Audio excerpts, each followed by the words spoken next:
Et nous sommes de retour au plateau pour la dernière partie de cette émission. Nous abordons notre quatrième sujet. Nous parlons à présent du Togo et des manifestations.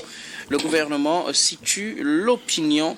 Le gouvernement togolais, dans un communiqué en date de ce 29 juin, situe l'opinion par rapport aux différentes manifestations qui ont eu lieu les 26, 27 et 28 juin 2025 au Togo. Le gouvernement, dans ce communiqué, s'est prononcé sur plusieurs questions liées à ces manifestations, les appels aux manifestations. Le gouvernement parle d'appels à la haine, à la violence, d'incitation à la haine, à la violence, à l'incivisme, à la désobéissance civile, en violation flagrante des lois de la République.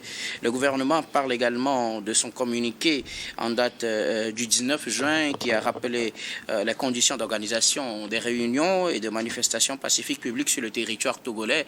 Le gouvernement évoque également des fauteurs de troubles qui n'auraient pas, qui ne seraient pas allés dans la logique de ce rappel à travers son communiqué. Et le gouvernement revient sur les personnes interpellées dans le cadre de ces manifestations, tout en rappelant que ces jours-là sont des jours où le peuple togolais a répondu par le calme et a vaqué à ses occupations sur toute l'étendue du territoire national. À défaut de pouvoir lire les communiqués, je résume les différentes parties de ce communiqué. Le gouvernement aussi est revenu sur les cas de noyade. Il a rappelé que nous sommes en saison de pluie et que l'autopsie a révélé qu'il s'agit des cas de noyade. Nous en parlons avec nos invités. Plusieurs aspects abordés dans ce communiqué en date du 29 juin. Et chers invités, vous le savez, pour le quatrième sujet, la parole est à qui veut la prendre en premier pour ces analyses. Chers invités, elle est à vous. Oui, Adam en premier. Je crois que, et je l'ai dit ici lors de mon dernier passage, que les réseaux sociaux aujourd'hui ne peuvent plus être considérés comme étant donc des espaces où des espaces neutres. Et justement, je pense que c'est pour cette raison d'ailleurs même que dans notre nouvelle constitution, il y a eu quand même des dispositions qui sont prises en lien avec la HAC pour en réalité réguler également cet espace-là. Et lorsque nous prenons ce communiqué, le communiqué dit clairement, en tout cas c'est là le communiqué officiel. Et même si ce communiqué, je rappelle que lorsque nous prenons certaines organisations et même certains partis politiques qui contestent en réalité le contenu de ce communiqué, moi ce qui m'importe en réalité, c'est justement à l'entame donc de ce communiqué, lorsque vous prenez, on dit c'est une campagne de désinformation, d'incitation à la haine orchestrée principalement depuis l'étranger à travers les réseaux sociaux et certains médias. Et justement, je pense que qu'est-ce que moi j'aurais voulu bien que l'on fasse, c'est faire en sorte que cet espace-là, même si je sais que à l'avenir serait très difficile, ou pratiquement dans l'immédiat serait très difficile de pouvoir identifier certains points qui permettraient en réalité de pouvoir donc réguler cet espace-là. Il n'en demeure pas moins que ça a été également le cas avec l'avènement des sites en ligne. Et justement, on a trouvé un canal, même si ce canal-là n'est pas totalement efficace, c'est quand même un pas qui permet en réalité de pouvoir plus ou moins contrôler, en tout cas, cet espace-là. Il en va de même.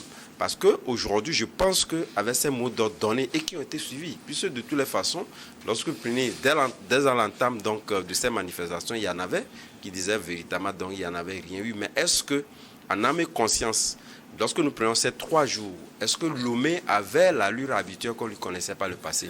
Ce n'est pas évident. Donc ça voudrait dire quand même qu'il y a eu des répondants à ces appels-là. Donc justement, que faire pour que demain, qu'on puisse véritablement les considérer ou avoir des canaux responsables pour permettre donc à ces gens-là qui ont appelé à ces... Puisque le gouvernement, vous vous en souvenez qu'il y avait eu un communiqué parlant donc des règles établies pour des manifestations. Mais lorsqu'on est sur les réseaux sociaux, qu'on n'a pas de répondants, est-ce que ces règles-là ont été donc respectées? Ce n'est pas évident.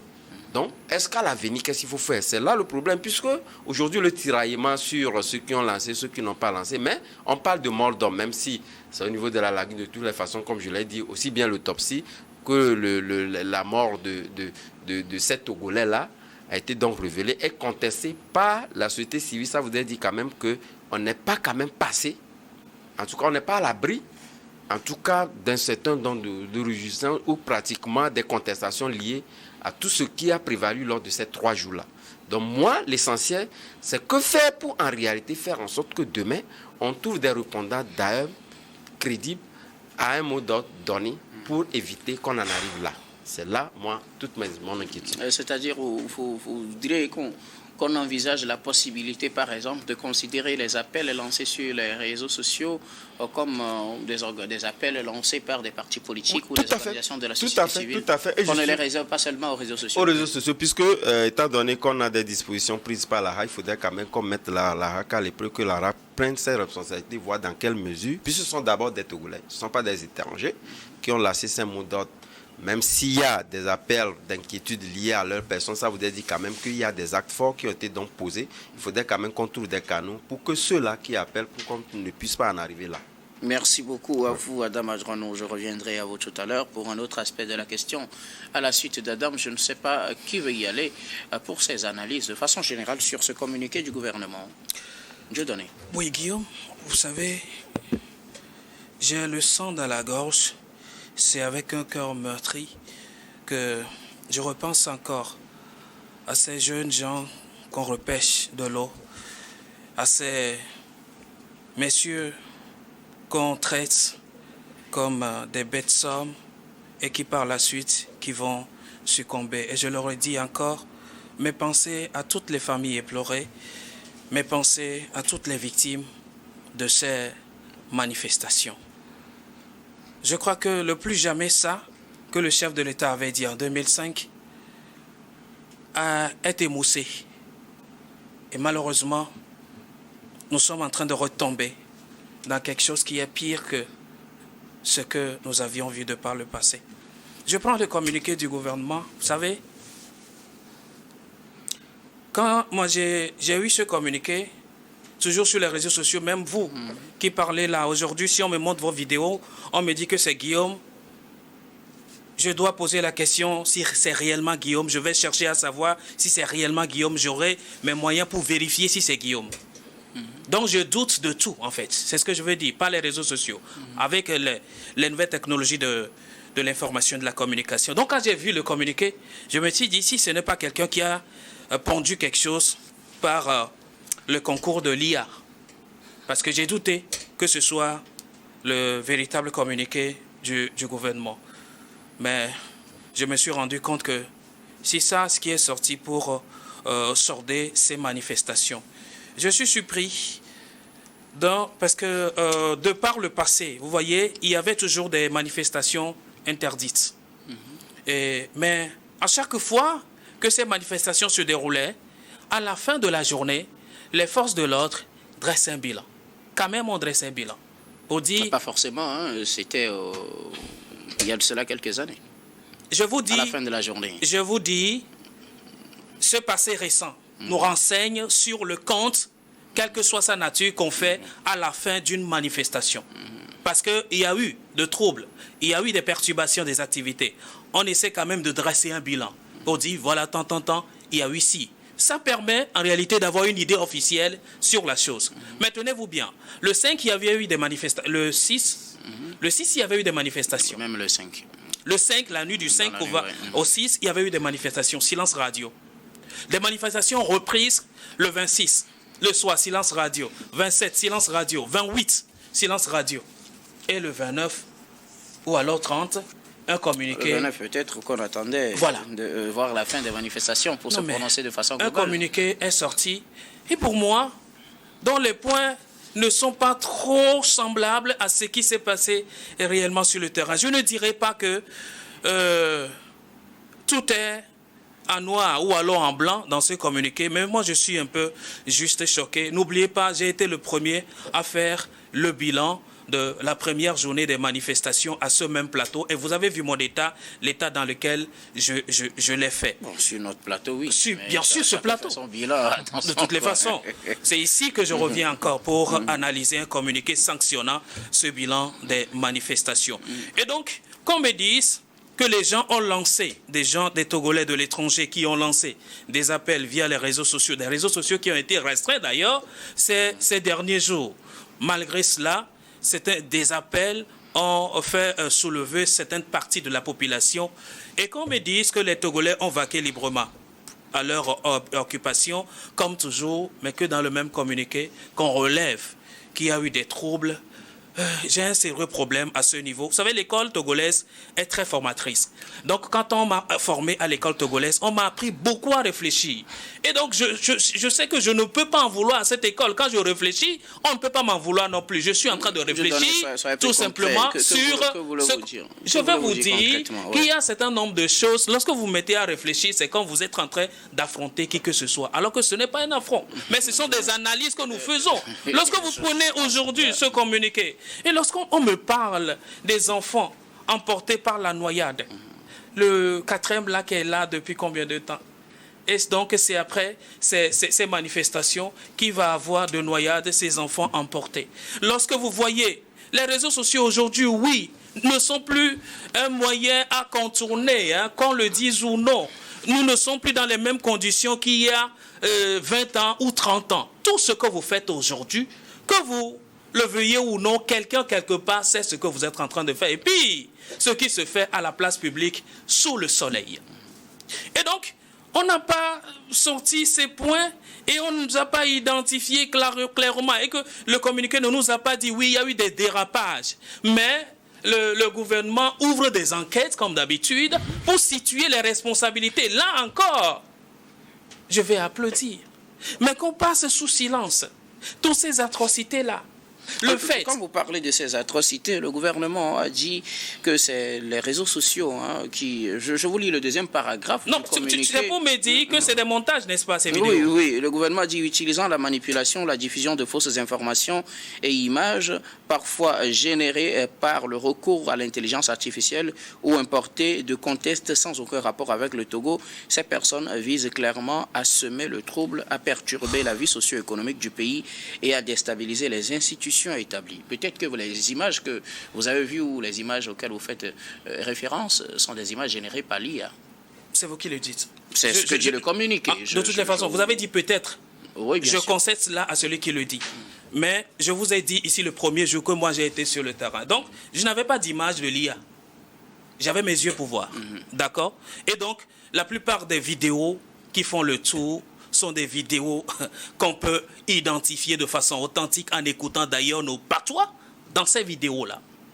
Et donc, tous ceux-là qui entrent dans la maison sur des gens, nuitamment, lançant des gaz même dans des chambres, je ne pense pas que le Togolais a pu avoir ce génie et arriver à utiliser l'IA de cette manière pour créer cette vidéo avec toute cette authenticité. Disons-nous la vérité. Écoutez, ceux qui ont été pris par ces violences, ils n'ont pas que les mêmes couleurs.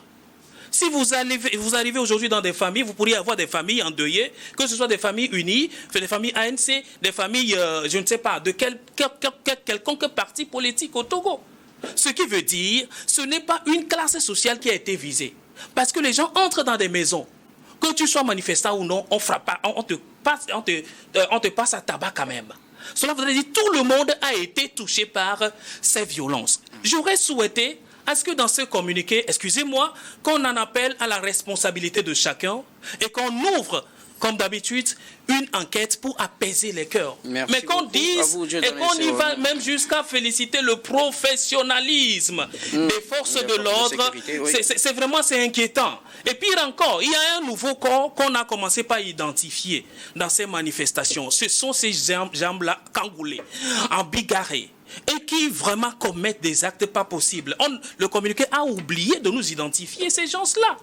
D'où il faut que ce communiqué s'ouvre au moins sur une enquête pour nous dire il y a quand même des individus qu'on a identifiés dont on ne maîtrise pas l'identité. Mais l'État se charge d'ouvrir une enquête pour pouvoir les identifier et les recueillir. Merci beaucoup à vous, Dieu donne. Malheureusement, le temps ne va pas nous suffire. Très bien. Puisque vous êtes trois sur ce plateau. On va permettre aussi aux autres de donner leur avis. Daïmou Bodi, le gouvernement a communiqué ce 29 juin pour se prononcer sur ces manifestations qui ont eu lieu les 26, 27 et 28. Oui, et vous savez, on dit mieux vaut tard que jamais. Certes, on attendait ce communiqué beaucoup plus tôt parce que les manifestations ont commencé depuis le 6, mais néanmoins, ce communiqué est tout de même sorti qui permet quand même à l'opinion d'avoir une idée de ce qui s'est passé depuis quelques jours au Togo. de toutes les façons, sur les réseaux sociaux, les gens ont eu quand même, et sur certains médias, ont eu à voir ce qui se passe au Togo en ce qui concerne ce genre de ces manifestations. Mais moi, ce que j'aimerais soulever, et le gouvernement l'a si bien dit, c'est l'utilisation des images importées d'autres pays qui ne concernent pas la situation du Togo et l'utilisation défectueuse de l'intelligence artificielle pour désinformer et intoxiquer les populations. Et cette situation permet vraiment de créer un cafouillage. Vous savez, tout à l'heure, comme le co-débatteur disait qu'il était sur le terrain, qu'il a pu recueillir des images authentiques. Quand les images authentiques se mélangent avec les images non authentiques, il y a un cafouillage qui se crée et ça permet en fait la désinformation. Donc il faut que les gens fassent très attention pour ne pas mélanger les images. Alors, ce que je veux savoir quand je vous suis, c'est qu'il y a des images authentiques et des images générées par l'IA, selon vous. Le gouvernement a fait cas de beaucoup d'images générées par l'IA et beaucoup d'images importées. Mais tout de suite, il y a un co-débatteur qui disait qu'en tant que journaliste, qu'il était sur le terrain, qu'il a pu voir de ses propres yeux ce qui s'est réellement passé sur le terrain. Mais il faut rappeler que le mélange des images authentiques et de ces images non authentiques crée un cafouillage. Mais sauf que le gouvernement n'a pas parlé d'images authentiques dans le communiqué. Le gouvernement a parlé Est-ce une omission voilà, le gouvernement a fait cas à soulever le cas des images non authentiques parce que c'était un problème sur le terrain. Certes, il y a des médias qui ont été sur le terrain, qui ont fait des reportages, qui ont quand même publié des images qui étaient, qui étaient sur le terrain. Sont des images de l'IA? Non, ce ne sont pas des images de l'IA, c'était des journalistes, des médias sérieux qui étaient sur le terrain, qui ont quand même publié les reportages. Ça, c'est normal. Mais il faut quand même reconnaître qu'il y avait beaucoup d'images de l'IA et beaucoup d'images qui ne concernaient pas le Togo. Et quand ça vient, ça gâte toute la situation. En ce qui concerne le décès tragique de nos compatriotes dans le lac, c'est vraiment déplorable et il faut quand même comme le gouvernement évoque le cas de noyade, que les dispositions puissent être prises pour éviter vraiment que ce genre de situation ne puisse encore arriver sur notre territoire. Maintenant, en ce qui concerne le cas des noyades, quand vous en parlez, le gouvernement a dit que ça n'a rien à voir avec ces manifestations, que c'est effectivement, moi je suis en train à montrer qu'il s'agit juste des cas de noyade. Et donc le gouvernement a appelé à la prudence dans ces moments de pluie. Oui, certes, il faut de la prudence, mais le gouvernement doit aussi prendre des dispositions au niveau du lac pour empêcher que ce genre de situation n'arrive. C'est de ça que je suis en train de parler, parce que quand ça arrive, ça fait mal. C'est des compatriotes qui sont tombés là-dedans. Et je pense qu'on aurait pu éviter, même si c'est par noyade, on peut peut-être renforcer la sécurité autour du lac pour éviter que ce genre de situation n'arrive. Maintenant, pour le dernier point, en ce qui concerne le cas des exactions et les bavures que les gens évoquent un peu partout, je pense qu'il y a des voies de recours. Vous n'évoquez pas, vous ne constatez pas. Il a la parole. Il y a des voies de recours légaux qui existent, qui peuvent permettre au gouvernement d'avoir les preuves et les informations pour pouvoir ouvrir des enquêtes.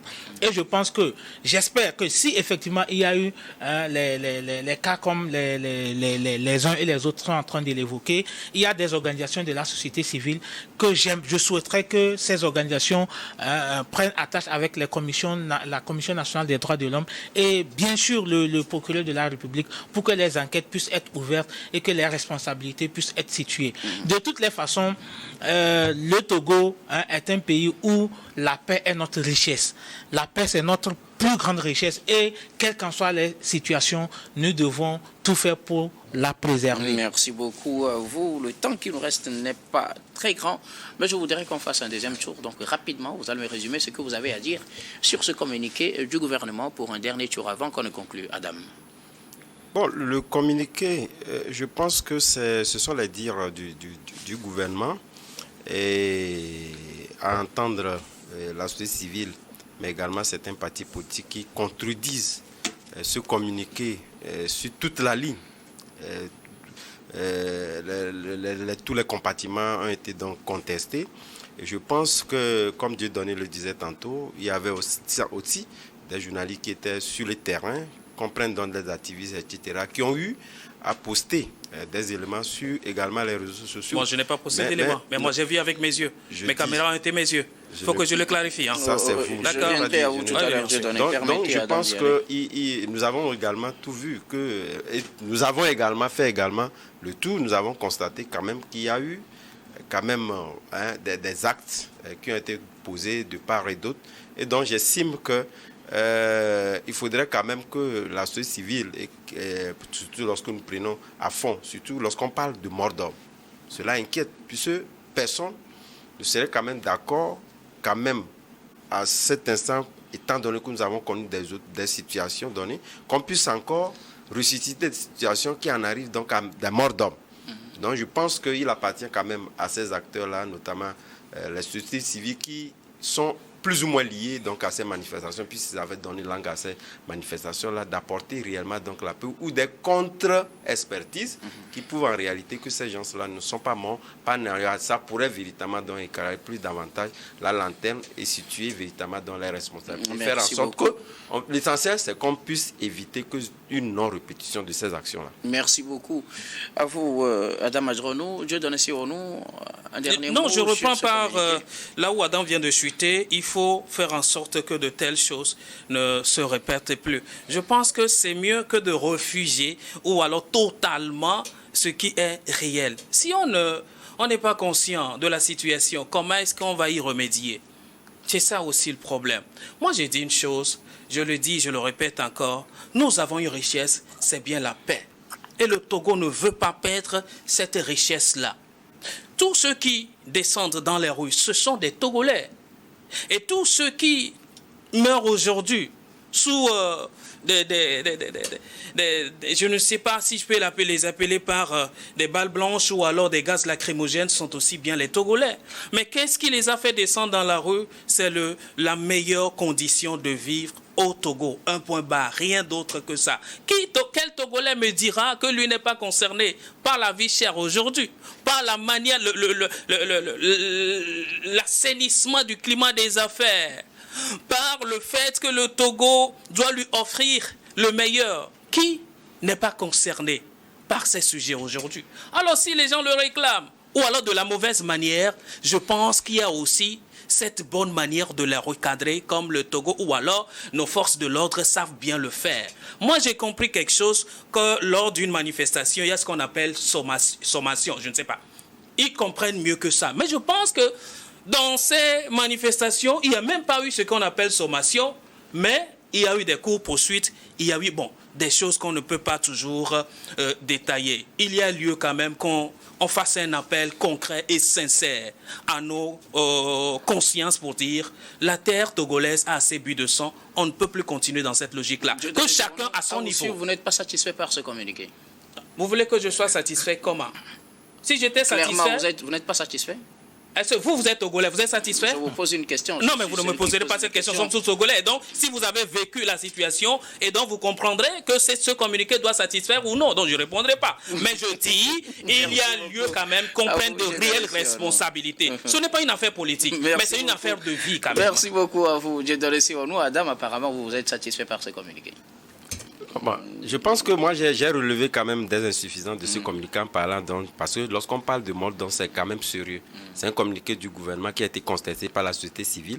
Et j'estime quand même que cette société civile en a l'expérience pour faire une comment l'appelons, une contre-expertise et situer les responsables pour éviter une non-répétition. Daïmou Bodi, êtes-vous satisfait par ce communiqué pour aller rapidement puisque le temps est contre nous? Je salue quand même ce communiqué qui est arrivé à point nommé, mais je pense que ce communiqué aurait pu aller beaucoup plus dans les détails pour nous donner beaucoup plus de précision sur certains aspects. Mais déjà, le seul fait même d'avoir ce communiqué est à saluer. Merci beaucoup. Je rappelle que le communiqué fait 2 pages en 15 paragraphes. Merci beaucoup à vous tous pour vos contributions. Nous allons rapidement faire un dernier tour de table, peut-être sur un autre sujet. Et si vous en avez encore, Adam? Non, moi, je souhaite bonne chance aux candidats qui ont des brevets de technicien supérieur qui ont débuté. les armées ce matin. Je salue la grande majorité des femmes qu'on pu donc retenir, puisqu'on parle de l'effectif assez élevé de ces femmes-là. Donc, je leur souhaite bonne chance. Merci beaucoup à vous. Adam Adronou, vous êtes journaliste, analyste politique. Merci d'être passé sur ce plateau. C'est moi. Daïmou Bori, vos mots de fin. Oui, mot de fin, c'est pour, prier que la paix puisse vraiment revenir au Togo, que cette situation puisse connaître une solution. Voilà. Vous savez, les gens qui sortent manifester aussi, ce sont des Togolais, comme on le dit, qui réclament aussi des meilleures conditions de vie. Donc, mon souhait est que le gouvernement puisse continuer ce processus, puisse être à l'écoute, comme il a toujours été, des populations, et que les décisions idoines puissent être prises dans de meilleurs délais pour qu'on puisse revenir à de meilleurs sentiments dans le pays. Parce que quand cette situation continue, les affaires sont bloquées, le pays n'avance pas et ça n'arrange personne. Vivement que la paix qu'on a toujours connue au Togo puisse continuer. Merci beaucoup. Daïmou Bori, analyste politique, merci d'être passé sur ce plateau. C'est moi qui vous remercie. Je donne ces nouveaux mots de fin. Merci, docteur. Merci à tous. Que chacun privilégie l'intérêt supérieur du peuple togolais. Merci beaucoup. Je donne ces mots. Vous êtes journaliste, directeur général de leur service. Merci d'être passé sur ce plateau. C'est moi qui vous remercie. Nous disons également merci à toutes les équipes techniques et rédactionnelles qui nous ont aidés à préparer et à présenter cette émission. Merci beaucoup à Aimé Roland, comme Lagan Messi, à la réalisation, à Gaston Rafanou et Florent Ekwe à la diffusion. Merci à Rebecca Vessou, Thomas Choyi et Stéphane Cournon à la caméra. Et surtout à vous, très chers téléspectateurs, de nous avoir suivis. C'est la fin de ce numéro de Regard Croisé. Je vous retrouve demain avec le même plaisir pour un autre numéro.